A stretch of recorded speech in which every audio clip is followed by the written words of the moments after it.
ಹುಡುಕ್ತಿದ್ದೀರಾ? ಹಾಗಾದ್ರೆ ಎಚ್ಚರ. ಕೆಲಸ ಕೊಡಿಸುವ ಕನ್ಸಲ್ಟೆನ್ಸಿಗಳು ಗಲ್ಲಿಗಳಲ್ಲೂ ಕೂಡ ತಲೆ ಎತ್ತಿವೆ. ಇವು ಗ್ರಾಮೀಣ ಭಾಗದ ನಿರುದ್ಯೋಗಿಗಳನ್ನೇ ಟಾರ್ಗೆಟ್ ಮಾಡಿ ಪಂಗನಾಮ ಹಾಕ್ತಿವೆ. ಜಾಹೀರಾತು ನಂಬಿ ಕೆಲಸ ಕಳ್ಕೋಬೇಡಿ. ಹೌದು, ಜಾಹೀರಾತು ನೋಡಿ ಕೆಲಸ ಹುಡುಕಲು ಹೋಗ್ತಿದ್ದೀರಾ? ಹಾಗಾದ್ರೆ ಎಚ್ಚರ, ನಿಮಗೆ ಮೋಸ ಮಾಡಬಹುದು. ಯಾಕಂದ್ರೆ ರಾಜ್ಯದಲ್ಲಿ ನಿರುದ್ಯೋಗಿಗಳ ಅಸಹಾಯಕತೆಯನ್ನ ದುರ್ಬಳಕೆ ಮಾಡಿ ಅವರನ್ನ ವಂಚಿಸುವ ದೊಡ್ಡ ಜಾಲ ರಾಜ್ಯದಲ್ಲಿದೆ. ಆ ಜಾಲದ ಹೆಸರು ಜಾಬ್ ಕನ್ಸಲ್ಟೆನ್ಸಿಗಳು.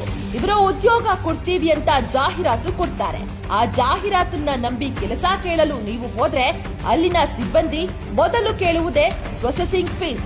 1000 ರೂಪಾಯಿ ಕಟ್ಟಿ ನಿಮಗೆ ಒಳ್ಳೆ ಕಂಪನಿಯಲ್ಲಿ ಕೆಲಸ ಕೊಡಿಸುತ್ತೇವೆ, ವಸತಿ ಮತ್ತು ಊಟ ಫ್ರೀ, ತಿಂಗಳಿಗೆ 25,000 ಸಂಬಳ ಸಿಗುತ್ತೆ, ಒಂದೇ ವಾರದಲ್ಲಿ ನಿಮಗೆ ಕೆಲಸ ಕನ್ಫರ್ಮ್ ಆಗುತ್ತೆ ಎಂದು ನಂಬಿಸಿ ಮೋಸ ಮಾಡುವ ಕನ್ಸಲ್ಟೆನ್ಸಿಗಳು ಗಲ್ಲಿಗಳಲ್ಲೂ ಕೂಡ ಹುಟ್ಟಿಕೊಂಡಿದೆ. ಇವರ ಟಾರ್ಗೆಟ್ ಗ್ರಾಮೀಣ ಭಾಗದ ನಿರುದ್ಯೋಗಿ ಯುವಕ ಯುವತಿಯರು. ಹಾಗಾಗಿ ಎಚ್ಚರ, ಕಂಡ ಜಾಬ್ ಕನ್ಸಲ್ಟೆನ್ಸಿಗಳಿಗೆ ಭೇಟಿ ಕೊಟ್ಟು ದುಡ್ಡು ಕಳೆದುಕೊಳ್ಳಬೇಡಿ.